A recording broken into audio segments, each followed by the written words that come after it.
저 이제 19살, 20살 되기 전에 그 이민 왔거든요. 그래서 이제 이민 와서 그때 뭐 인생 목표가 그저 공부하고 학위 받고 그다음에 이제 한국에 나가서 다시 이제 대학 교수하고 뭐 이제 그게 제 꿈이었었는데, 그래서 다 공부 다 마치고 이제 전자공학을 공부했는데 이제 벨 연구소에 한 1년 반 있다가 그 이제 인하대학교에 교수로 갔어요. 가서 뭐 교수 생활 잘 하다가 그 온누리교회 출석하는 첫날, 그날 다시 크게 회심하고, 그때 이제 선교단체하고 연결이 됐는데 그 선교단체가 이제 B인데요. 그 Biblical Education by Extension. 그 B 선교단체를 세우신 분이 김사무엘 선교사님. 그러니까 우리 CNMA에서 파송하신 선교사님이셔서 그때 이제 그 CNMA하고 연관이 됐고, 그 선교단체에서 뭐 훈련받고 또 섬기고 이제 그러다가 그 중동 지역의 뭐 사우디, 그 다음에 바레인, 카타르, 이제 그 주로 그쪽에 지하교회에 그 뭐 지도자들 들어가서 뭐 한 열흘 섬기고, 뭐 시간이 되면 이제 한 달 있고, 이제 그러다가 한 2번 잡힐 뻔도 했어요. 2번 잡힐 뻔도 하고. 그래서 내가 이놈의 나라 다시는 안 온다. 그러는데 이제 또 비행기가 이렇게 또 다시 하늘로 올라가면 그렇게 주시는 그 도전이 한 번 사는 인생 멋지게 살아라. 그래서 이제 그때 결심하고 선교지에 뭐 교수로 들어가거나 아니면 이제 풀타임 선교사로 들어가려고 신학교를 갔어요. 그래서 어떻게 주님이 인도하셔서 그 장신대 들어가서, 신대원 들어가서 공부하고, 사실 공부할 때도 그때만 해도 경쟁이 뭐 6대1, 7대1. 그걸 어떻게 제가 들어가겠어요. 이제 장신대, 신대원 들어간 사람들이 삼수 반, 들어간 사람들이 3번 반 시험 봐서 들어가니까. 그래서 근데 제가 못 들어가죠. 그런데 이제 제가 들어가기 1년 전부터 특차가 생겼어. 특차. 그래서 240명의 5%니까 12명을 특별 전형으로 뽑는데, 제가 들어가기 바로 전에 이제 그게 시작돼서 저도 이제 특별 전형으로 들어갔고, 특별 전형으로 들어가니까 그 신대원 3년 마지막 3학년에 올라가기 전에 이 종합시험을 봐야 돼. 성경 종합시험. 성경 종합시험을 이제 뭐 다른 학생들은 수업 시간에 신학을 공부하는데 저는 이제 성경 종합시험을 2학년 마치기 전에 통과해야 되니까 이제 뒤에서 성경 공부하고, 그래서 이제 1학년 말에 이제 1학년 말에 봐서 떨어졌고, 2학년 첫 학기 끝나고 이제 또 시험을 보는데 제가 보니까 도저히 못 붙겠더라고요, 그거. 근데 그 시험 문제가 그때 2학년 1학기 제가 시험 볼 때 학교에서 이제 그 신대원 특차생들이 보는 시험이 학부 신학과 졸업시험하고 똑같아요. 근데 이제 막 그 신학과 졸업생들이 이제 졸업시험을 떨어지니까 막 적체가 된 거예요, 적체가. 그래서 그때 특별히 구제해 주기로 해갖고 제가 시험 볼 때 시험 문제가 너무 쉬웠어요. 지금도 기억나는데 뭐 삼손의 힘이 어디서 나오냐 뭐 이래가지고 뭐 머리카락 뭐 손톱 발톱 뭐 이렇게 나오니까, 그 다음에 이제 한 100개 정도, 신약에서 100개, 구약에서 100개, 이렇게 한 200구절을 외워야 되는데 토시가 틀리면 이렇게 깎거든요. 근데 그때는 뭐 예를 들어서 창세기 1장 1절을 써라 그러면 바로 그 위 어디에 보면 거기 다 나와 있어요. 그러니까 그 내용이 뭐라는 것만 알면 다 쓸 수 있도록. 그렇게 해서 신학교 들어간 것도 주님 은혜로 들어가고 졸업한 것도 주님 은혜로 졸업했고. 그래서 이제 사실은 졸업하고 선교지로 들어가야 되는데 어떻게 다시 이 이민교회로 왔어요. 제가 이민교회가 얼마나 어렵다는 거 알거든요. 15년 살면서 보니까 정말 힘든 데가 이민교회인데. 그 제가 주님한테 오면서도 왜 제가 선교지로 들어가야지. 왜 어떻게 이렇게 다시 이민교회로 가야 됩니까? 그래서 이제 그때 받은 메시지가 제가 선교지를 돌아다녀 보니까 앞으로는 이제 전문인들이 선교지를 계속 들어갈 것이고, 그러니까 이제 자기 프로페셔널 자기 직업을 갖고 있는 자들, 그 다음에 영어가 능통한 자들, 그 다음에 시간을 자기가 자유자재로 이렇게 조절할 수 있는 사람. 그리고 보니까 패스포드는 제가 다녀봐도 역시나 독수리 패스포드, US 패스포드가 가장 강력하더라고요. 그런데 선교지에 들어가서 이렇게 사람들을 만나보면 아직까지도 그 서구 사람들에 대해서는 그렇게 좀 편하질 않아요. 이 사람들이 보니까. 아마 서구의 어떤 예전에 지배를 받았었던 게 있어요. 그러니까 독수리 패스포트를 갖되 한국 사람. 이게 최고예요, 최고. 그래서 그때 제가 받은 메시지는 미국에 다시 가서 거기에서 이제 특별히 이민 목회를 하면서 특별히 젊은이들, 그들이 본인의 어떤 전문 필드로 나가면서 그쪽으로 이제 커리어를 디벨롭하고 다 필요하지 않습니까? 요새는 예를 들어서 건축이든지 변호사든지 비즈니스맨이든지 하여튼 뭐든지 다 이제는 후방하고 선교지하고 구별이 없어지니까. 그래서 이제 그들을 비전 캐스팅하고 또 그들이 계속 여기에서 살면서 커리어를 디벨롭하지만 시간을 내서 그곳에 들어가고 또 섬기고 자기 전문 분야로 섬기고 또 말씀으로 섬기고 이제 그런 비전을 갖고 해서 이제 온 지가 벌써 거의 이제 한 17년, 20년 이제 돼 가는데 이제 감독으로 오게 된 직접적인 계기는 사실 아까 잠깐 말씀 나눴지만 전혀 이런 감독 생각해 본 적도 없고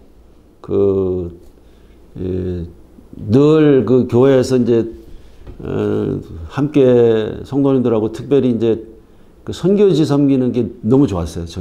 제 경우는 원래 선교단체 출신이고 선교 스피릿이 있었고 그래서 교회 전체가 다 어떤 선교의 무브먼트 속에 있었고 예를 들어서 과테말라의 이제 꼬방, 할라파 이제 이런데 저희가 한 10년 이상 단기 선교로 시작해갖고 주님이 축복하셔서 정말 역사가 많이 일어났어요. 땅도 그냥 받고 그 다음에 국립대학 정문 바로 옆에 또 카페 교회가 세워지고 거기에 한 150명 들어가는 아주 꽤 규모가 되는 그런 카페 교회도 짓고 이제 양육을 또 하고 양육을 이제 또 주님이 지혜를 주셔서 우리 이제 퍼실리테이터라고 우리가 부르는데 인도자들 양육 인도자들은 우리 교회에서 예를 들어서 10명이다 그러면 워싱턴에 있잖아요.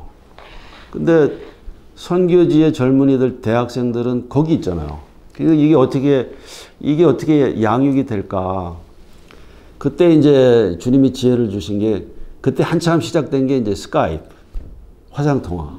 그래서 이제 스카이프로 매주 아주 3명, 4명, 5명 이렇게 학생들하고 이제 양육을 시작했고 그게 지금은 이제 벌써 한 120명, 130명 이렇게 이제 선교지에 젊은이들이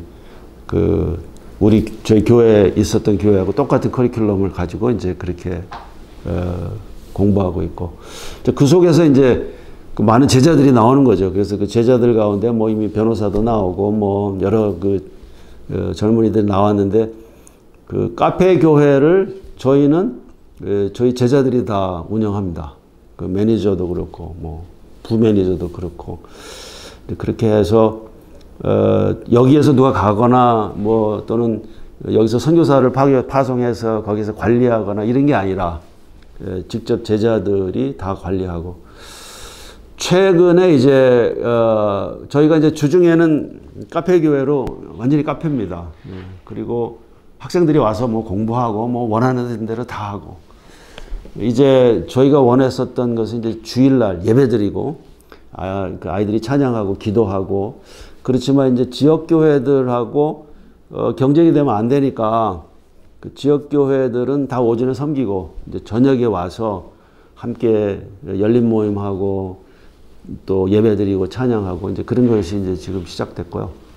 그래서 사실 뭐 감독으로 올 생각을 한 적이 한 번도 없었고, 행복하게 목회하고, 사실은 올해나 내년에는 사실 선교지로 들어갈 계획이었었는데, 재작년에 저희 교회가 그 건물에 대한 그 재산권 그 분쟁에 좀 휘말려 가지고, 저희는 코리안 디스트릭에 속해 있는 교회였었고, 그런데 원래 한 30년 전에 시작한 교회인데, 그때 시작할 때 그 건물이 법적으로 그 미드 아틀랜틱 디스트릭이라는 이제 다른 그 디스트릭에 그게 법적으로 속해 있었기 때문에 재작년에 그 저희 재산권을 이제 그 디스트릭에서 가져가 갔어요. 그래서 그게 뭐 1, 2만 불도 아니고 그게 그래도 몇백만 불이 걸려 있는 건데, 그때 또 마침 이제 감독에 대한 권유를 주변에서 이제 또 듣기 시작했고, 그래서 그건 전혀 뭐 흥미도 없었고, 들어오지도 않았지만, 막상 이제 큰 일이 닥치고 보니까 이제 주님에게 기도를 하는데 받는 메시지가 또 감동이, 그 주님께서 이 문제를 해결해 주시면 이 문제 해결해 주시면 주님이 하라는 대로 하겠습니다. 그래서 그렇게 서원 기도를 했고, 그 후에 이제 사실 그 감독이 되기가 너무 싫으니까 그 스텝 바이 스텝 이렇게 나가면서 확실하게 이렇게 그 해주실 때만 이제 한 발자국씩 이렇게 나갔는데, 결국은 놀랍게 다 그렇게 인도를 하셔서, 예를 들어서 뭐 감독 후보 마감이 제가 그때 기억하기로 아마 9월 첫째 주인가, 근데 원래 저는 8월 말로 알고 있었어요. 관심도 없었고, 8월 말이 됐는데 뭐 그 누군가가 저를 추천 안 했으니까 저는 뭐 할렐루야죠. 뭐 빠져나가는 것이죠. 근데 그 다음 주에 공천위원회에서 연락이 왔는데 추천을 누가 했다고. 그러니 뭐 제가 다시 보니까 마감이 9월 첫째 주로 돼 있더라고요. 그래서 그런 식으로 해서 이렇게 한 스텝씩 이렇게 확인하면서 결국은 이제 감독으로 이제 섬기게 됐고, 제가 지금 뭐 제 마음은 주님이 인도하시기 확실하니까 이제는 생명 걸고 임기 4년 동안 헌신을 다해서 한번 해보자. 그래서 지금 우리 목사님들 이제 뭐 뉴저지 뭐 계속 이렇게 하면 되나요? 뉴저지에 뭐 우리 교회가 한 20개 있고, 뉴욕 쪽에도 20개가 있고, 그래서 이쪽만 해도 벌써 이제 교회가 40개고, 또 목사님들 다 합치면은 한 60명 정도 되고, 전국에는 교회가 90개 정도 되고, 전체 멤버들이 한 160명 정도 되니까 제가 여태까지 이제 뭐 1월, 2월 달은 와서 정신이 없었고 또 사실 솔직히 말해서 2월 달에는 좀 돌아가고 싶은 생각도 많았어요. 이런 기사 안 나가도 되죠. 제 아내한테 제가 우리 돌아가자. 여기 안 되겠다. 그랬는데 저희가 이제 장인 장모님이 저희하고 한 거의 2년 사셨어요. 장인어른께서는 연세가 94, 또 장모님 88이셨는데 이제 저희가 여기 올라오다 보니까 작년 12월 말에 장인 장모님을 이제 저희가 올라오니까 이제 여기 가까운 에디슨 쪽에 그 너싱 센터로 옮겼어요. 근데 옮기고 나서 바로 한 열흘 있다가 이제 장모님 돌아가셨어요. 그래서 이제 제가 우리 돌아가자 그랬더니 제 아내가 어머니도 돌아가셨고 이젠 집도 다 팔라고 내놨는데 가긴 어딜 가. 가긴 어딜 가. 여기서 끝까지 해야 돼. 그래서 2월 달은 좀 그랬고 이제 3월 달부터 주님이 은혜를 주셔서 그 목사님들하고 이제 마음이 서로 통하고 이제 지금 또 전체 그 저희 그 한인총회 차원에서 이제 그 국장 목사님들이 또 한 3분 계시고 뭐 또 우리 권광희 목사님, 김바울 목사님, 또 우리 이인호 목사님 이제 한 뭐 저희 스텝이 한 다 합치면 그래도 얼추 뭐 한 7, 8, 9 되거든요. 그래서 이제 저희가 4년 동안 추진할 그 핵심 프로젝트를 이제 13개를 다 뽑았고, 그 다음에 4월, 지금 계속 이제 저희가 이제 그 미팅하면서 디스커션 하면서 4월 19일 다음 주 월요일 날 이제 최종 다시 또 모여서 정리하고, 그리고 이제 그 이제 액션에 들어가게 돼 있죠.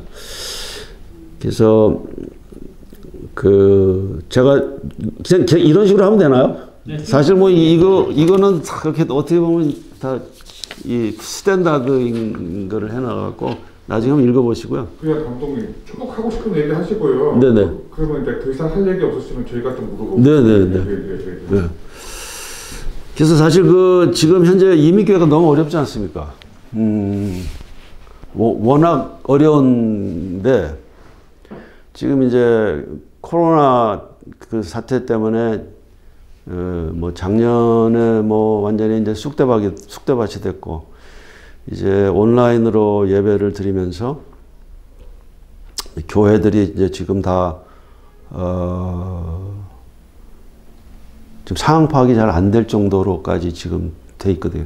다시 문을 이제 7월 8월이면 이제 다 정상화가 된다고 하는데 사회는 과연 그때 교회가 그 흐름을 타서 다시 정상화의 그 길을 간다고 했을 때 과연 그 코로나 이전으로 돌아갈 수 있을까? 그건 굉장히 그 좀 미지수고요.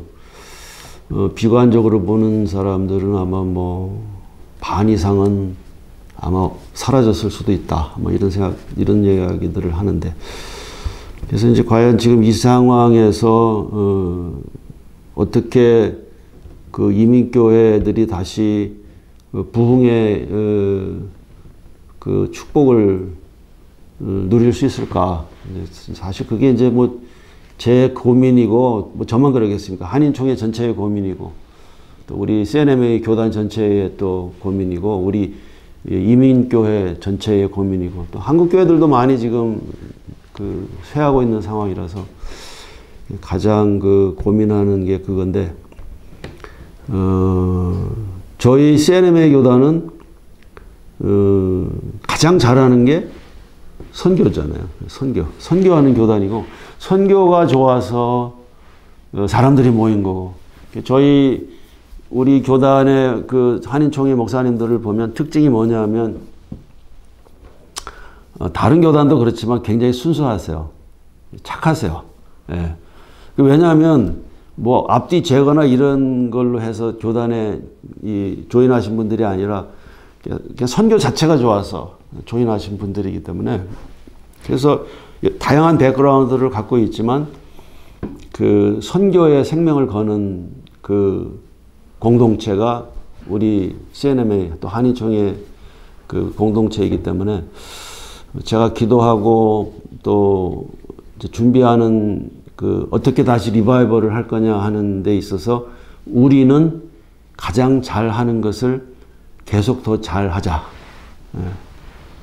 그 우리 뭐 예를 들어서 뭐 음식점에서 우리가 호떡을 제일 잘 판다. 그러면 그 호떡으로 나가는 거니까. 그래서 우리는 선교로 맺어진 공동체고 선교가 우리가 가장 잘하니까 선교로 나아가자. 그래서 그 교단 차원의 그 선교, 지금 현재 그 저희 교단에서 900명 정도의 선교사들이 파송되어 있고 전 세계적으로 또 다른 나라에서 CNM에서 한 500명 정도가 파송되어 있는데 그 선교를 앞으로 더 잘 활성화하면서 이제 부흥을 가져오고 또 하나는 이제 제가 지금 시도하는 것은 뭐냐면 교회들이 다 지금 연약하기 때문에 3교회, 4교회, 5교회 연합으로 묶어서 그 연합체로서 가까운 선교지를 준비하고 들어가는 거죠. 뭐 6개월을 준비하고 같이. 그래서 다 정말 제대로 깊게 완벽하게 준비하고 들어가서 그러면 한 40명 정도 30명, 40명 들어가서 그냥 선교사님 돕고 나오는 게 아니라 그리고 뭐 올해 들어가서 그냥 하고 그 다음에 또 다른 거 하고 이렇게 단타 치는 게 아니라 가서 우리가 주도하고 선교지에 들어가서 선교 사역을 우리가 주도하고 그 다음에 체계적으로 연속해서 하면서 사역을 확장해 나가는 것. 그렇게 되면은 핵심은 뭐냐 하면 우리가 선교지에 들어가서 그냥 선교사님 도와드리고 나와서 그러면 이제 그 이야기는 하나님하고 선교사님하고 그쪽 이야기밖에 안 되잖아요. 그런데 우리가 주도해서 기도하고 성령의 인도함을 받아서 우리가 그 섬기고 나오면 그 역사 하나 주님이 이루신 역사가 우리의 이야기가 되거든. 그것이 바로 우리 교회에 와서 선교 보고 할 때도 주님이 우리 교회를 이렇게 사용하셨다. 그리고 주님이 주시는 비전은 다음 단계는 이거다. 뭐 이런 식으로 해서 교회들이 힘을 얻고 그 다음에 그 교회들이 기도하고 그 비전을 받고 그 다음에 이제 그 사역지도 여기만이 아니라 선교지까지 다 아우르는 그래서 지경을 넓혀가는 그런 이제 계획을 이제 가지고 있습니다. 예를 들어서 제가 그 10년 전에 과테말라에 들어가는데 어느 한 형제 우리 교회의 한 형제님이 이러시더라고. 목사님, 우리 6개월 동안 스페니쉬를 공부하고 그 다음에 들어가는데 사역리 가지고 들어가서 우리가 캠퍼스에서 전도하는데 거기에 뭐 선교사님이라든지 뭐 그런 도움 받지 않고 우리가 한번 해봅시다. 그래서 그러지 뭐. 그래서 이제 교회에다 얘기를 했더니 6명이 모였어요. 6명이 매주 토요일 날 예배, 이제 토요 새벽 기도 끝나고 스페니쉬를 같이 모여서 공부하고 6개월 후에 이제 들어갔어요. 이제 들어갈 때도 재밌었죠. 자, 그럼 어디로 갈까? 그랬더니 그 한 분이 손을 들면서 과테말라로 들어가는 게 좋겠습니다. 그래서 저는 뭐 집통 계시를 받은 줄 알고 물어봤더니 제가 예전에 한번 들어가 봤거든요. 그렇게 얘기하는 거예요. 그래서 여하튼 이제 들어갔어요. 들어가는데 한인 선교사님 거기 계신 선교사님 도움 안 받고 우리가 그냥 들어가기로 했으니까 기도를 하면서 이제 기도하면서 그래도 동서남북 어디가 어딘지는 알아야 되니까 그래서 저희가 CNMA가 전 세계에 다 나가 있으니까 CNMA 그 과테말라의 그쪽에 그 프레지던트를 이제 컨택을 했어요. 그래서 우리가 6명이 들어가는데 일주일 동안 사형리 가지고 대학교 캠퍼스에서 복음 전하기를 원한다. 그래서 이제 그분들이 도와주셔서 CNMA의 목회자들이 도와주셔서 그분들 과테말라에 있는 CNMA 회관에서 오전에는 모여서 공부하고 스페니시 선생님도 그분들이 마련해주고 오후에는 이제 대학교에 들어가서 전도를 했는데 200명한테 전도를 했어. 200명. 그 중에 100명이 이제 뭐 영접기도 하고 재헌신하고 이제 그런 식으로. 근데 하나님이 그걸 기뻐하셨던 것 같아요. 그때서부터 하나님이 문을 열어주시는데, 비행기 안에서 어떤 사람 부부를 만나게 하셨는데, 그 부부는 꼬방에 있는 국립대학에 이제 초빙 교수로 가서 계신 분인데, 그분이 한 6년 동안 그곳에 계셨어요. 근데 그곳에서 그 마지막 1년 동안 계속 기도한 거는 뭐냐면 캠퍼스에 교회를 세우기를 원하는데 전문 목회자를 보내주십시오. 그러니까 평신도니까는 이제 한계를 느낀 거죠. 근데 저희는 이제 첫 회에 들어가서 전도를 했는데 100명한테 이메일을 보내봤더니 아무도 리플라이를 안 하는 거예요. 그러니까 저희가 원하는 거는 제자 양육이니까 전도하고 제자 양육하고 공동체를 세우고 또 그들이 비전 쉐어링해서 또 다른 땅끝으로 가야 되는데 전도는 되는데 제자 양육을 하려고 그러니까 이게 안 모이는 거예요. 그래서 이제 저희도 고민하면서 그 다음 해에 똑같이 비행기를 탔는데 비행기 안에서 그렇게 만났어요. 그래서 그분이 하는 얘기가 꼬방이 이제 과테말라 시티에서 한 6시간 걸리는데 거기를 한번 와봐라. 그래서 저희가 갔죠. 갔더니 놀랍게도 대학교 전체가 그냥 다 오픈되어 있는 거예요. 그분들이 6년 동안 다 이 기경해 나가지고 학교에서는 당신들이 원하는 건 뭐든지 다 해라. 이렇게 된 거죠. 그래서 저희가 그때 이제 영어회화 클럽, 무슨 태권도, 크래프트, 전문인 세미나, 이런 걸 다 가지고 들어가고 또 캠퍼스에서 사형리 가지고 전도하고 이제 그렇게 하면서 양육하는 기회가 생기고 지금은 이제 아까 말씀드렸듯이 한 120명 정도 제자들이 지금 생겨나고 한 번은 또 저희가 받은 꿈이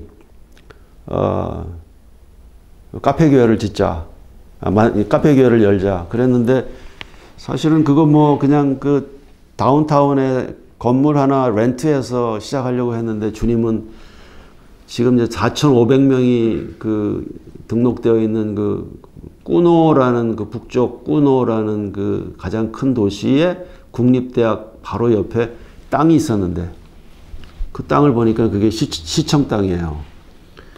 그래서 저희가 면담을 요청해서 가서 면담하면서 우리가 지난 몇 년 동안 와서 이런 일을 했으니까 땅을 우리에게 달라. 그러면 우리가 카페 교회를 짓고 젊은이들을 섬기겠다.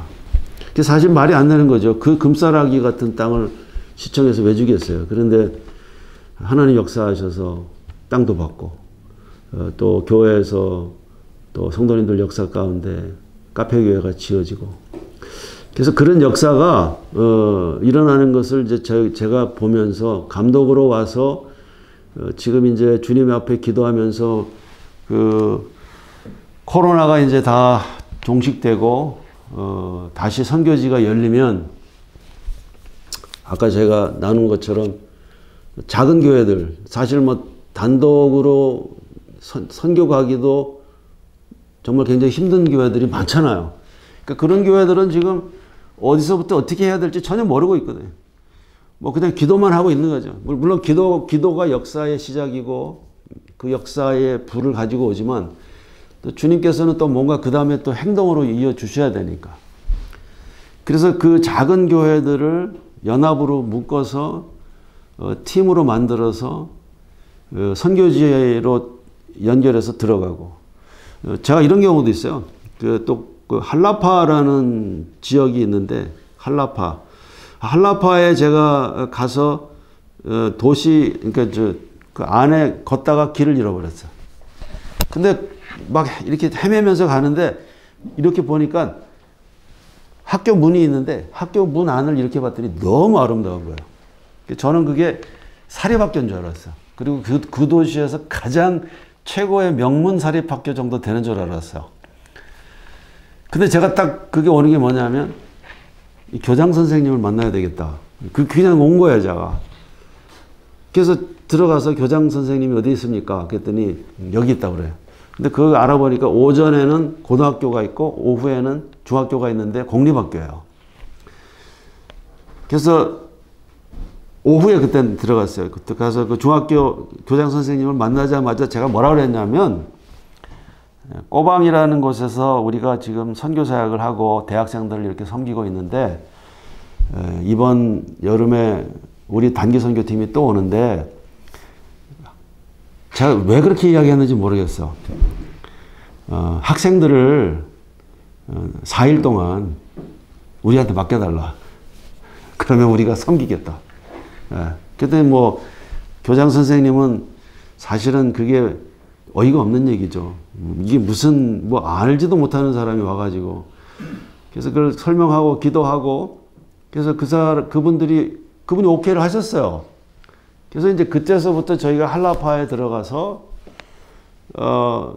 중학교는 중학교 3학년, 고등학교는 고등학교 3학년 그렇게 해서 한 120명 정도씩을 저희가 나흘씩을 들어가면 집중적으로 다 섬기고 그 시간은 우리한테 다 줘버려요. 그래서 저희가 다 준비하고 들어가서 섬기고 여러 가지 클래스로 섬기고 복음 전하고 마지막 날은 강당에서 찬양하고 수료식하고 메시지 전하고 그러니까 그 학교들만 변하는 게 아니라 사실은 교회가 바뀌죠. 왜냐면 교회에서 가서 사역했는데 그게 선교지에서 선교사님의 이야기도 아니고 그 사람들의 이야기만도 아니고 우리의 이야기가 돼버리니까. 그래서 네. 지금 말씀하시는 게 너무 광범위해가지고 이거 그게 아니라 그래서 코스를 하다가 이렇게 그거 하시면은 네. 오늘 저녁까지 예. 그래서 제 생각에는 아까 14가지 있잖아요. 아까 뭐 이렇게 네네. 예. 그거 중심으로 해가지고 좀 이렇게 같은 기본 시스템은 어떨까요? 예, 그렇게 거기서 뭐 다 얘기 안 하셔도 되겠지만 네네. 좀 이렇게 쉽게 집중해가지고 네. 할 수 있도록 예. 그래서 지금까지는 그냥 조금 정리는 해주셨나요? 예. 정리는. 그러니까 이제 핵심은 이제 선교지에서 일어난 그 역사를 우리 한인총회로 가지고 와서 한인총회에 지금 이제 조금 이렇게 얘기하면 그렇지만 상대적으로 작은 교회들, 어려운 교회들을 부흥을 일으키기 위해서 그게 이제 제 첫째 가장 지금 큰 관심이고 이제 목표입니다. 또 하나는 이제 교회들이 작은 교회들이 지금 많다 보니까 주일학교도 제대로 안 돌아가고 유스그룹도 제대로 지금 잘 안 돌아가고 EM도 지금 그렇고 뭐 우리 한인총회만 아니라 전반적으로 지금 교회들이 다 그렇죠. 그래서 저희 한인총회 차원에서 지금 주일학교 유스그룹에서 사용할 수 있는 어떤 프레임워크를 지금 이제 만들고 있어요. 아직 시작은 안 했지만 이제 지금 시도를 이제 시작하는데 예를 들어서 뭐냐면 주일학교에 우리가 한 명밖에 없다, 아이가. 그러면 이제 이거를 교회 자체 내에서 지금 해결할 수가 없어요. 그럴 경우에 예를 들어서 만약에 유튜브를 사용한다. 그러면 어떤 큰 다른 단체에서 유튜브를 이제 만든 거를 유튜브를 통해서 그걸 틀어놓고 한다. 그럴 경우에는 그거는 이제 그냥 원웨이 디렉션이거든요. 그 다음에 그 시간 끝나면 없어지죠. 그렇다고 해서 줌으로 한다. 그러면 줌으로 한다 하더라도 그거는 이제 물론 쌍방향이 될 수도 있겠지만 그것도 그때만 지나면 연속성이 없어지죠. 그래서 지금 이제 저희 한인총회 차원에서 우리 속해 있는 교회들이 예를 들어서 주일학교가 지금 안 되고 있다. 그러면 이제 그 교회들에게 어떤 저희가 프레임을 짜서 언제든지 그 사람들이 그 교회에서 열었을 때 실시간으로 진행되는 것과 같은 그런 효과가 있고, 그 다음에 계속해서 저희가 그것을 한 달치만 만드는 게 아니라 적어도 한 1년치 정도의 주일학교의 그 프로그램을 저희들이 지금 이제 계획하고 있습니다. 그래서 그것의 특징은 뭐냐면 계속 업데이트 할 수 있고 또 마디파이 할 수 있고, 그 다음에 참여하는 자들이 또 그것을 계속해서 또 디벨로프 하는데 직접 또 손을 대서 할 수 있고, 그래서 이제 저희가 지금 초점 맞추는 게 주일학교, 그 다음에 이제 유스그룹에 대한 그런, 어떻게 살릴 것인가, 이제 거기에 대해서 이제 저희들이 지금 하고 있고요.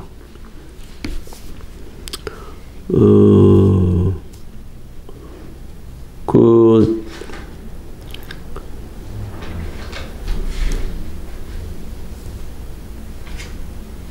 4월 19일 날에 일단은 여러 가지 일들을 최종 정리를 이제 하실 예정이라고 아까 말씀하셨잖아요. 그러니까 디테일한 거는 그때 또 정리돼야 되니까 전체적으로 그냥 그 카테고리만 이렇게 하는 것만 좀 얘기를 좀 해주시면. 네. 일단은 이제 저희가 교단하고의 관계, 근데 전체 CNMA 전체 교단하고의 관계, 그 다음에 저희가 이제 우리는 이제 코리안 디스트릭인데 그 메트로폴리탄 디스트릭이 여기 있거든요, 그 리전. 그래서 그 교단과 메트로폴리탄 디스트릭하고 그 소통을 잘 해야 되고, 그 다음에 함께 합력해서 그 효과적으로 이제 저희 코리안 디스트릭이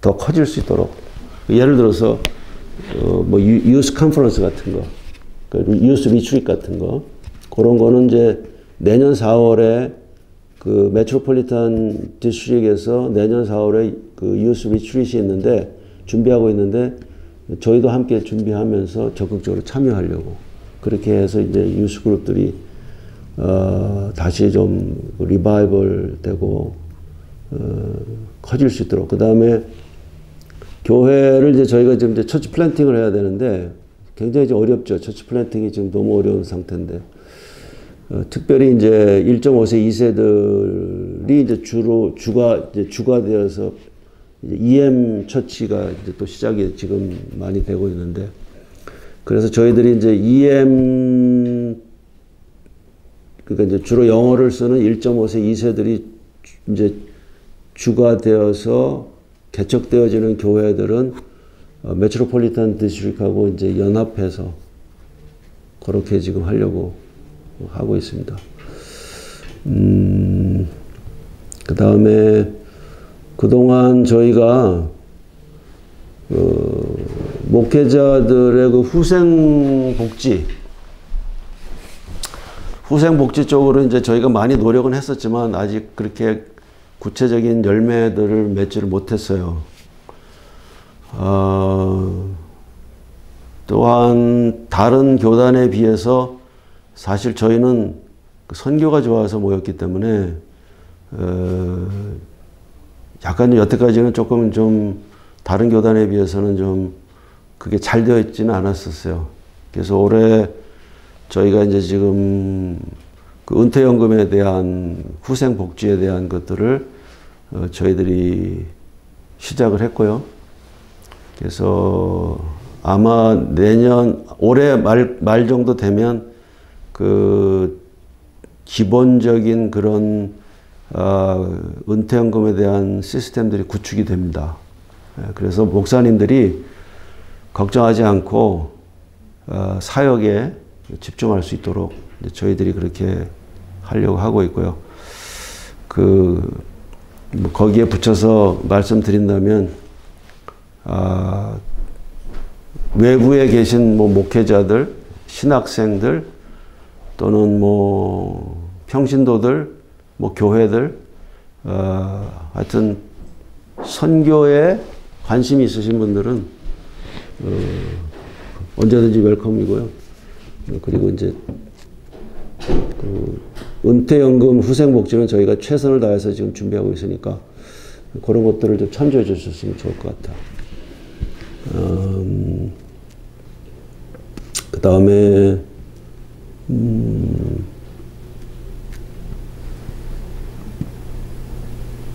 네, 또 뭐가 있을까? ATS. 신학교 쪽은 이거를 제가 말씀드려야 되겠네. 저희 교단에서는요, 물론 이제 뉴욕에 ATS가 있고요, 나약도 있고요, 심슨 유니버시티도 있고, 저희는 말씀 자체에 생명을 겁니다. 그래서 요새 많이 동성애로 많이 지금 이슈가 되고 있는데, 저희는 거기에 대해서 타협하거나 그런 건 없습니다. 그리고 저희 교단 내에 MSP 프로그램이라는 게 있어요. Ministerial Study 프로그램이라는 게 있는데, 이 MSP 프로그램은 평신도들 가운데 앞으로 사역에 관심이 있거나 비전을 갖고 계신 분들, 이런 분들에게는 교단 내에서 열려 있습니다. 저희가 이제 그것을 앞으로 계속 강조를 할 텐데, 이미 우리 CNM의 교단 내에서 미국 교회의 목사님들 가운데 상당한 숫자들은 MSP 프로그램을 마치고 목사 안수를 받고 목회하시는 분들이에요. 그래서 저희들도 앞으로 이 MS 프로그램을 계속 강조하면서 앞으로 평신도이지만 목회와 사역과 선교에 비전을 갖고 계신 분들은 꼭 저희에게 오셔서 이 MSP 프로그램을 좀 같이 나누어 주시면 이야기를 하고 논의를 하시면 좋을 것 같고요.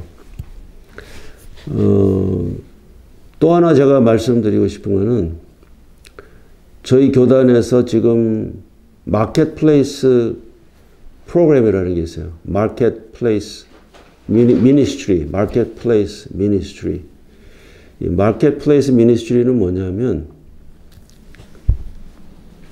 평신도로서 전문 직업을 갖고 있는데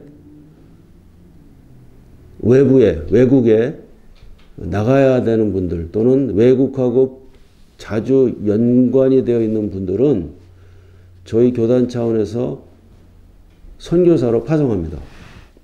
그러니까 평신도 선교사죠.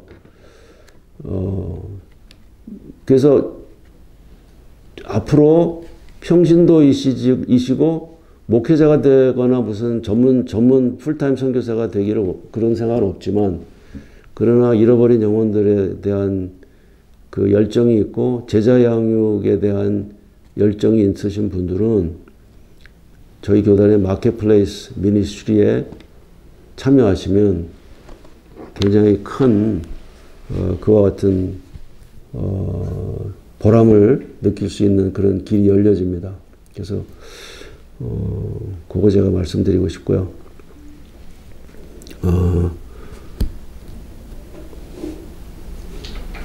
또 뭐가 있을까? 제 아내한테 물어봐. 사모님은 역시야. 사모님도 그 이민교회에서 사실 그 목사님들도 힘드시지만 더 힘드신 분들이 이제 사모님들이시잖아요. 그래서 그런 말도 있잖아요. 사모님이 쓰러지면 이민교회가 쓰러진다. 그래서 이번에 이제 제가 4년 동안 임기 가운데 특별히 저희 한인총회 소속 사모님들을 위한 그 특별 그 수련회를 이제 지금 가지려고 하고 있고요. 그래서 특별히 사모님들에게 대해서 더 케어를 지금 그렇게 생각하고 준비하고 있습니다. 예. 목사님 말씀하신 것 중에서 중간에 한번 여쭤보고 싶은데, 그 아까 은퇴연금에 관한 말씀을 하셨어요. 네네. 그럼 이제 그 재원을 어떻게 마련하실 건지, 그러니까 예를 들어서 작은 교회들 같은 경우 있는데 그 교회에서 은퇴연금 기금이라고 할까요? 네네. 여기에 기여하는 어떤 액수나 네. 이런 것에 따라서 은퇴연금을 지급하실 건지, 아니면 그것과는 관계없이 교단 차원에서 그 재원을 만들어 지급하실 건지. 그 저희가 지금 아직 이게 완전히 확정된 건 아니라서 조금 제가 조심스럽게 말씀드리는데, 매년 이제 예를 들어서 이제 매년 목사님들이 뭐 일정액을 연회비로 내시면, 뭐 예를 들어서 150불씩 내시면, 그러면 이제 뭐 그게 한 160명이 되거든요. 그게 그러면 제가 정확하게 지금 기억이 안 나지만 뭐 예를 들어서 한 3만 불이다. 그러면은 이제 거기에 대해서 총회 차원에서 저희가 올해부터 시작하는데, 올해는 매칭을 합니다. 일정 액수 매칭을 해요. 뭐 100불. 매칭을 하면 이제 그렇게 다 합치면 한 5만 불 되겠죠. 그거 가지고 모자르죠. 그래서 저희가 지금 한인총회 그 발전기금을 이제 저희가 이제 시작을 합니다. 운동 캠페인을 시작을 합니다. 그렇게 해서 올해 안으로 저희가, 이거는 뭐 기사 안 쓰셔도 돼요. 한 10만 불 정도 시작으로, 시드마니로 이제 그렇게 해서 한 10년, 15년 후에 이제 완전히 다 풀로 찾으시는 분들은 그렇게 하면 이제 그 자체에서는 한 2만 불 정도씩 나올 것 같아요. 그 다음에 이제 그거는 이제 저희가 이제 그 연회비 컨셉으로 매년 뭐 150불씩 내시고, 올해는 저희가 총회에서 매칭해 드리고, 그 다음에 발전기금에서 이제 올해 또 몇만 불 해서 그렇게 하면은 한 10만 불 정도로 시작해서 그렇게 나갈 것 같고, 또 하나는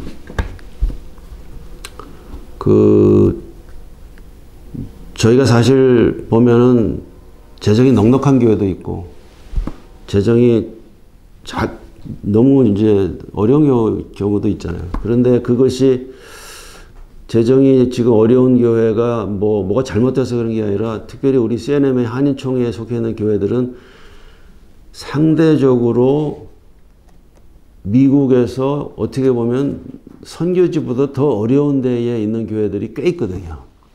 물론 다른 교단도 마찬가지겠지만 우리 교단은 특별히 더합니다. 그래서 그러한 목사님들까지 다 우리가 서로가 서로를 이제 챙겨야 되는 거예요. 도와야 되는 것이죠. 그래서 각 교회가 이제 뭐 총회에 이제 이제 일정액을 이렇게 납부하게 돼 있지 않습니까? 뭐 모든 교단이 다 그렇죠. 그것을 이제 저희들이 사용해서 뭐 모든 목회자들이 다 평등하게 이제 뭐 많이 낸다고 해서 뭐 많이 그런 게 아니라, 그러니까 어떤 모든 뭐 한 100명이다 그러면 100명이 평등하게 다 은퇴연금 보조금으로 들어갈 수 있도록 이제 저희들이 그렇게 지금 준비를 하고 있습니다. 그래서 핵심은 올해부터 시작이고 발전기금을 저희들이 이제 지금 모으기 시작했고, 그 다음에 목사님들 연회비, 그 다음에 총회에 전하는 그 일정액의 금액이 있지 않습니까? 뭐 매달 아니면 매년. 이제 그것을 사용해서 저희들이 이제 하려고 그렇게 하고 있습니다. 예. 감독님, 그러면은 지금 그 문제는 CNMA 전체 교단의 문제인가요? 아니면은 한인총회의 문제인가요? 한인총회입니다. 그러니까 한인총회 외에 CNMA 교단 소속된 미국 목사님들은 그런 문제가 뭐 없는 겁니까? 아마도 상대적으로 예. 아마 상대적으로 미국 교회 목사님들은 조금 그런 문제가 덜하겠죠. 그러니까 뭐 미국 교회라고 할 게 아니라 뭐 일반 뭐 회사나 이런 데에서는 그 은퇴연금을 일단 이제 본인이 예를 들어서 뭐 매달 뭐 300불 냈다. 그러면 그 300불에 대한 매칭을 이제 뭐 본인이 일하는 회사나 이런 데서 하겠죠.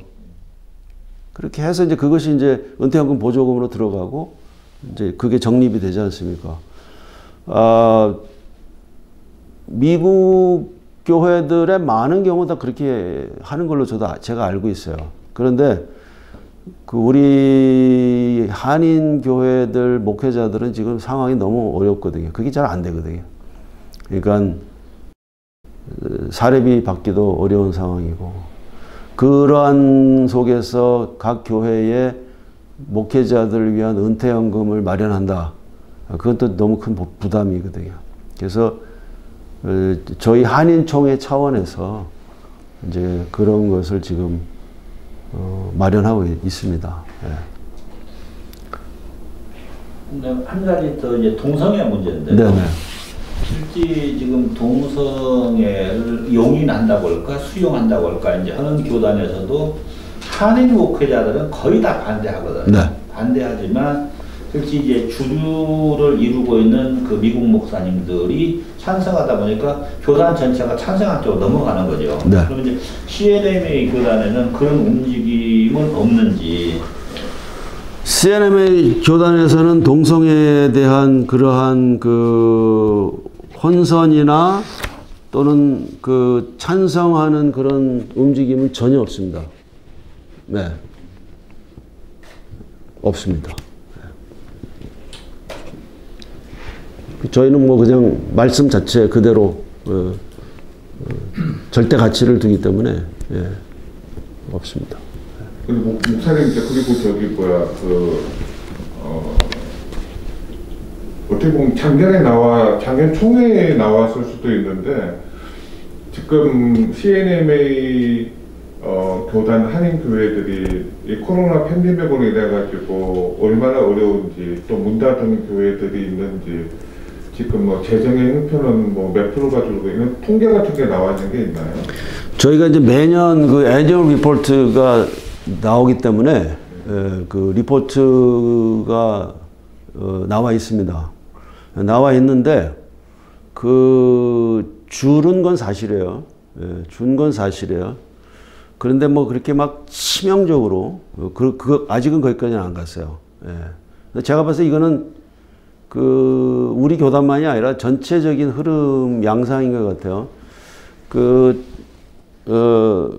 헌금 자체는 뭐 그렇게 제가 봤을 때는 아주 치명적이지는 않고, 그러나 그것보다 더 치명적인 것은 뭐냐면 지금 전도가 안 된다는 겁니다.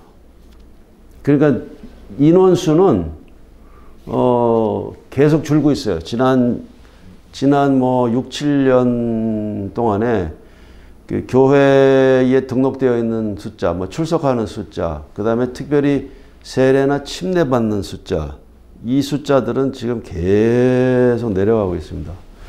그래서 사실 올해 이제 지나면서 이게 또 어떻게 반전되기를 바라지만 언제 반전될지 모르겠어요. 그리고 사실 그래서 이제 그 고민이 어떻게 다시 살아날 수 있을까? 그것이 이제 지금 핵심인 것 같습니다. 한 가지만 더 여쭤볼게요. 아까 말씀하시면서 잠깐 언급을 하셨는데, 이제 팬데믹 상황이 끝이 난다. 아무래도 많이 그 상황이 좋아지고 있으니까요. 이제 끝이 났을 경우에 예전에 우리 교회에 출석하던 교인들이 몇 퍼센트 정도나 교회로 돌아올 건지, 저는 이 퍼센테이지가 상당히 낮을 수 있다는 그 염려를 갖고 있는 게 사실이거든요. 그러니까 많은 분들이 이 상황이 이렇게 오래 갈 걸 예상 안 하셨죠. 못 하셨죠. 못하고 지나치게 그 온라인 예배를 강조하는 부분들이 있어요. 그러다 보니까 이제 그 일반 성도들은 아니 뭐 집에서 온라인 예배 하면 되지. 이런 그 분위기가 굉장히 이렇게 확산되어 있는 상황에서 이분들을 다시 교회로 부르기 위한, 교회로 나오기 위한 어떤 그 대책이라든가.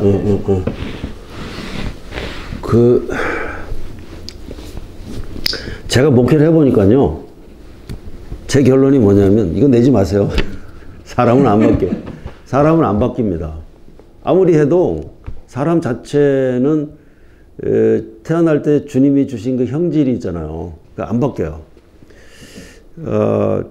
지금 목사님 말씀하신 대로 이 코로나 사태를 지나면서 그 전체적인 그 성도의 그 모습이라든지 교회의 이 상태는 이제 계속 내려가고 있는 것이죠. 그리고 이게 어디까지 내려갈지 사실 모르잖아요. 그래서 제가 그 생각하고 시도하고 경험으로는 다시 반전시키기 위해서는요, 비전 캐스팅 해야 됩니다. 성도님들한테 교회 나오셔야 됩니다. 이러면 안 됩니다. 인터넷으로 이래 갖고 안 되는 거죠.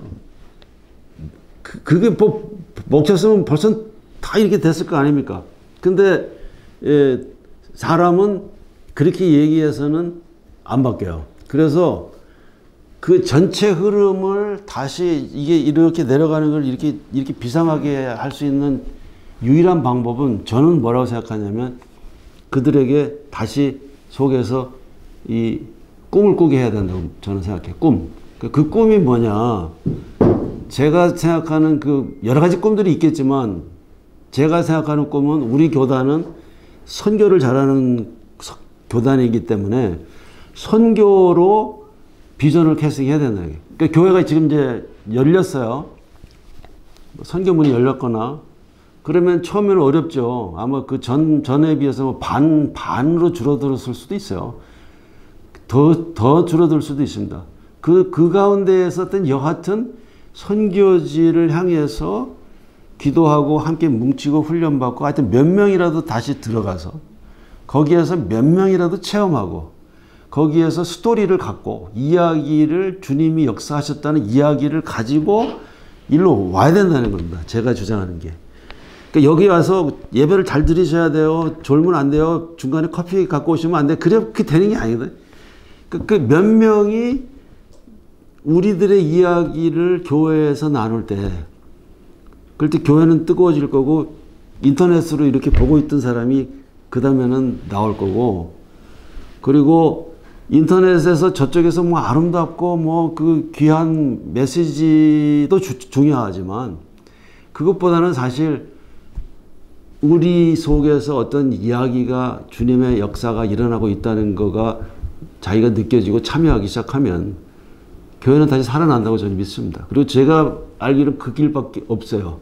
그래서 제가 계속 얘기하는 게 뭐냐면, 우리 교단은 선교하는 교단이기 때문에 선교 더 해야 되고, 그 선교의 이야기들을 너무 그 CNMA 큰 교단 차원에서 뭐 땅끝에 뭐만 생각하고 그냥 계속 지원만 하고 끝나면 아무것도 안 되는 거고, 거기에 주도적인 역할을 해야 된다는 거지.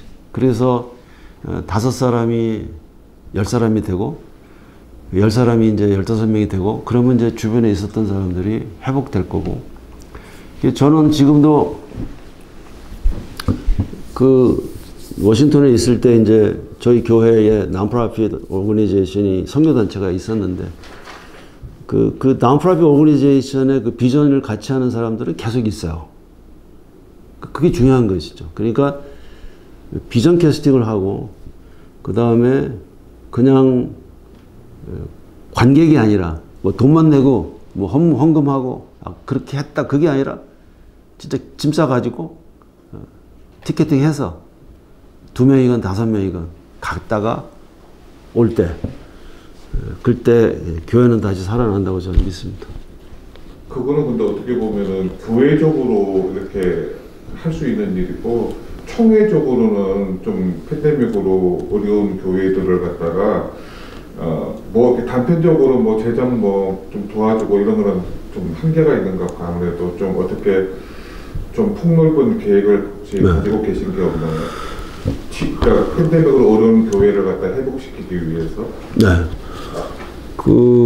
그래서 이제 사실 그 어려운 교회들을 회복시키는 데 있어서 제가 생각하는 거는 실질적이어야 된다고 생각하고 그래서 실질적인 것으로 제가 말씀드리는 게 교회들이 작은 교회들이 2개, 3개 엮어서 하여튼 선교지로 보내겠다는 거예요. 그 다음에 거기에 필요한 재정이 필요하겠죠.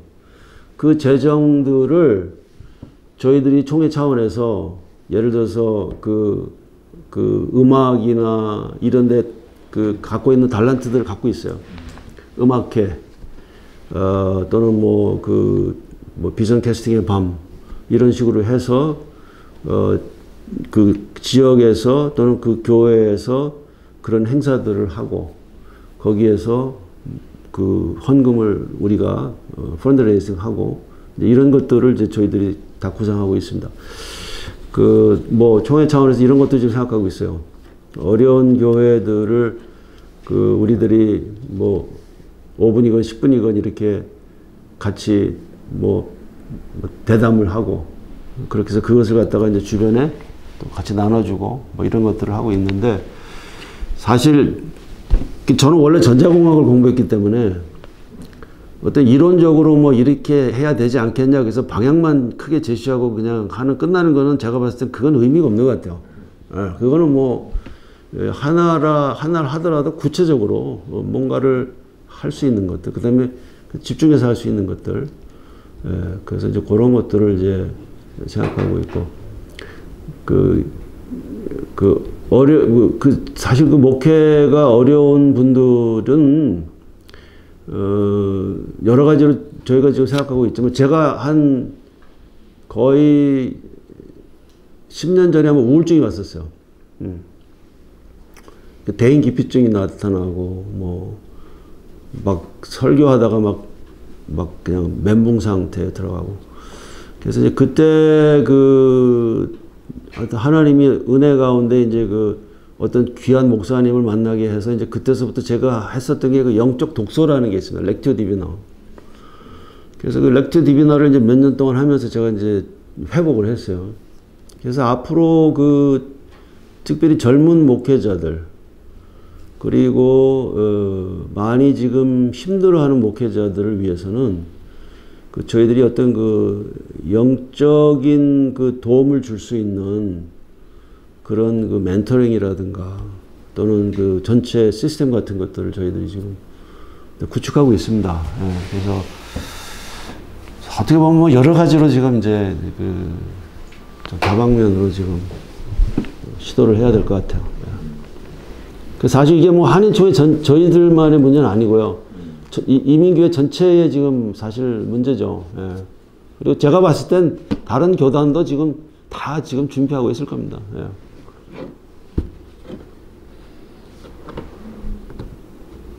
마지막으로 한번 네네.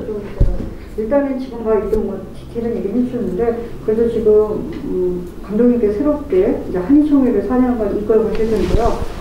무엇보다도 다른 감독들은 다른 것 같아요. 왜냐하면 팬데믹 전후로 나뉘니까 그냥 폭넓게 이제 한인총회를 앞으로 팬데믹 이후 이렇게 끌고 가고 싶다라는 그냥 포부를 간단하게 좀 말씀을 해주셨으면 좋겠습니다.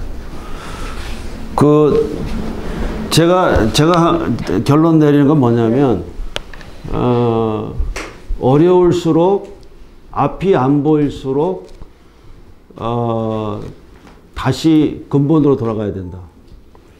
그래서 주님에게 계속 집중해야 되고 그 다음에 하나 돼야 되고 저희 목회자들이 지금 한인총회 목회자들이 다 완전히 한 형제 하나로 묶여지고 그리고 말씀과 기도 안으로 더 들어가고 더 순수해지고 그러면서 그 선교 쪽으로 좀 계속 집중하고 그렇게 할 때 역사가 일어나지 않을까. 제가 좀 덧붙여서 말씀드린다면 이거죠. 요새 아시안들 그 증오라는 그 현상이 많이 일어나서 여러 단체에서 함께 모여서 거기에 대해서 대응하고 성명을 발표하고 하고 있는데 제가 봤을 때 그거 다 중요합니다. 그리고 그거 해야 돼요. 누군가는 해야 됩니다. 그렇지만 그것과 함께 더 중요한 건 뭐냐 하면 이럴 때일수록 더 담대해야 되고 그리고 더 예수 복음을 그들에게 가지고 나가야 된다는 거죠. 피하면 안 된다는 거예요. 저 사람이 나한테 와서 또 해코지 할까 봐 피하는 게 아니라 담대하게 예수 복음 가지고 그들에게 나가는 게 중요하다는 거예요. 저는 지금 그래서 팬데믹 이후에 어떻게 할 거냐. 두려워하지 말고 담대하게 다시 근본을 붙잡고 예수님 안으로 더욱 들어가고 그 복음 안에 더욱 쓰고 그 다음에 건강하게 하나 되어가지고 앞으로 나가자. 그게 이제 제가 지금 생각하는 겁니다. 감사합니다. 네. 오늘 그냥 마지막으로 저도 가벼운 질문 하나 던지니까 가볍게 대답 좀 해주세요. 근데 저도 대학 다닐 때 공학도였지만은 목사님 같은 감독님 같은 경우는 뭐 대학 전공뿐만 아니라 또 교수로서 또 그런 공학 관련된 그거였는데 어떻게 신학이 어떻게 공학을 이겼나요? 좀 간단하게. 무슨 어떤 이제 제가 그 전자공학 중에서도요. 디지털 신호 처리를 했거든요. 디지털. 그러니까 디지털 신호 처리가 뭐냐면 아주 쉽게 그 음성 신호가 있고요. 음성 신호. 그러니까 이제 우리 다 셀폰 쓰잖아요. 근데 이 셀폰 쓰는 게 이게 무선으로 가잖아요. 그러니까 이게 말이 이 보내기 전에 이 속에서 다 암호로 바꾸거든요. 그래서 암호로 바꿔서 보내갖고 저쪽에서 이제 받아서 또 다시 우리가 듣는 거는 진짜 목소리가 아니라 다 만들어낸 가짜 목소리예요. 근데 제가 그걸 공부를 해보니까 저도 그게 몇 년인가 기억이 안 나는데 뭐 세계 인물 영감에 2년 나가고 그랬어요. 그런데 제가 계속 공부를 하고 뭐 석박사가 한 30명씩 이렇게 제 연구실에 있다 보니까 나중에는 돈 따라다니는 기계가 되더라고요. 왜냐면 그거 다 먹여 살려야 되잖아요.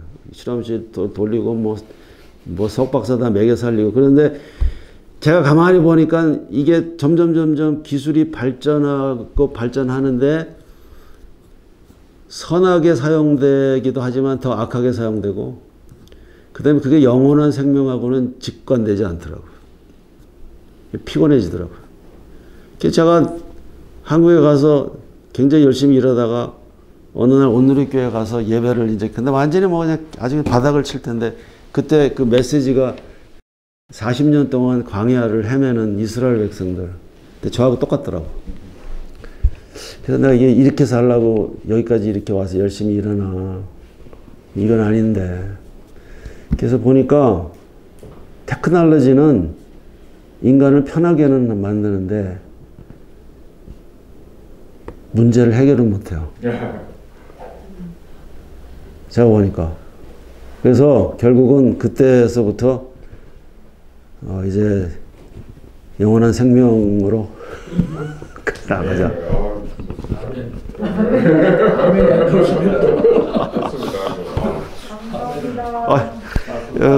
오늘 그냥 너무 두서없이 말씀드려서 죄송합니다. 우리 한번 기도할까요? 네. 좋으신 아버지 하나님, 이렇게 귀한 우리 또 하나님의 사람들을 오늘 만날 수 있는 기회를 주셔서 너무 감사합니다. 하나님, 특별히 저를 불쌍히 여기시고 또 우리 한인총회를 주님께서 어여삐 여기셔서 오늘 이렇게 또 귀한 자리를 마련해 주셨는데, 하나님, 여하튼 오늘 자리가 복된 자리 되게 하여 주셔서 아버지 하나님, 기사로 나갈 때 기름 부어 주셔서 우리 한인총회 또 우리 목사님들 힘을 얻을 수 있도록 역사하여 주시옵소서. 하나님, 오늘 오신 우리 참 세 분 귀한 하나님의 사람들, 아버지 하나님, 종들과 여종을 주님 기억하시고 아버지 하나님 강건케 하여 주시옵시고, 아버지 하나님 또한 귀한 분들 통하여 아버지 놀라운 역사를 계속해서 펼치시고, 아버지 그리하여 하나님에게 큰 기쁨이 되게 하시고, 또 우리 종들과 여종 삶에도 은혜가 넘칠 수 있도록 축복하여 주시옵소서. 감사드리며 예수님의 이름으로 기도했습니다. 아멘.